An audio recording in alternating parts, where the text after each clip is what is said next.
Monday of the fourth week of Lent. A reading from the book of the prophet Isaiah. Thus says the Lord, Lo, I am about to create new heavens and a new earth.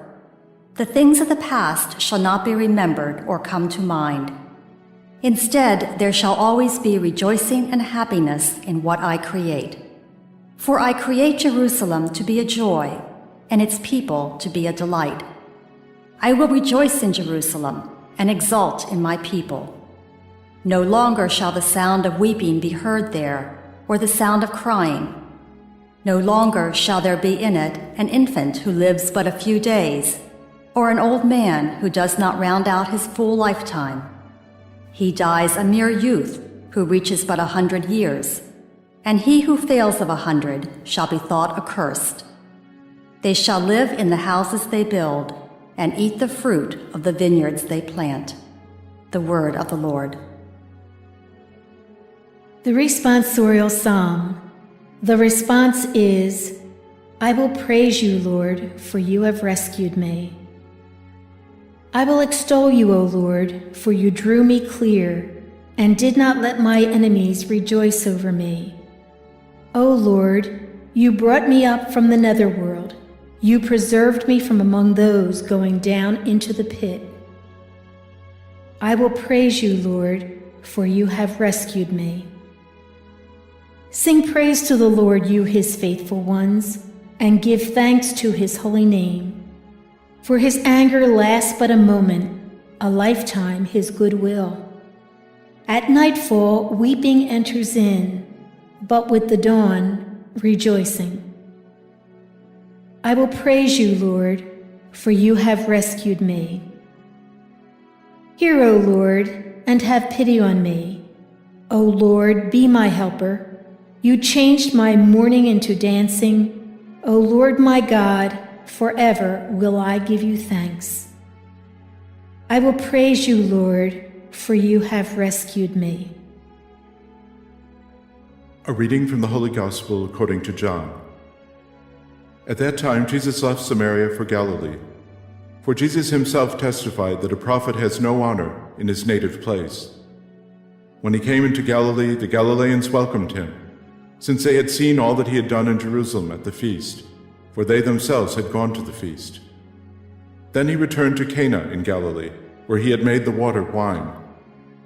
Now there was a royal official whose son was ill in Capernaum. When he heard that Jesus had arrived in Galilee from Judea, he went to him and asked him to come down and heal his son who was near death. Jesus said to him, Unless you people see signs and wonders, you will not believe. The royal official said to him, Sir, come down before my child dies. Jesus said to him, You may go, your son will live. The man believed what Jesus said to him and left. While the man was on his way back, his slaves met him and told him that his boy would live.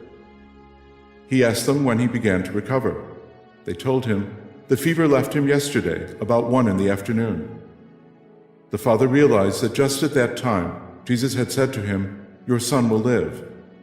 And he and his whole household came to believe. Now this was the second sign Jesus did when he came to Galilee from Judea. The Gospel of the Lord. The first reading comes from Isaiah 65, 17 to 21. This is part of the book of the prophet Isaiah that is called Trito-Isaiah. It was written after the Babylonian exile, 539 BC. The people had returned to the land of Israel after their exile, and they were disappointed because Deutero-Isaiah chapters 40 to 55 had made all sorts of promises of restoration, but they weren't seeing it. They were living in a devastated city, they were facing famine, raids by nomads, they didn't have city walls, and it was very difficult. In this particular passage, we hear the promise that there will be a restoration for Jerusalem, but even for the entire universe. That's one of the tendencies of the later part of the book of the prophet Isaiah, that written by Deutero and Trito-Isaiah, that there will be universalism, that there's only one God who exists, and this God is Yahweh, and he's the God of all peoples. Therefore, all the world will experience his blessings. We hear there'll be a new heavens and a new earth. something we hear again in the book of Revelation. Notice there's no sea because the Jewish people were afraid of the sea. That was the reservoir of evil where Rahab and Leviathan lived.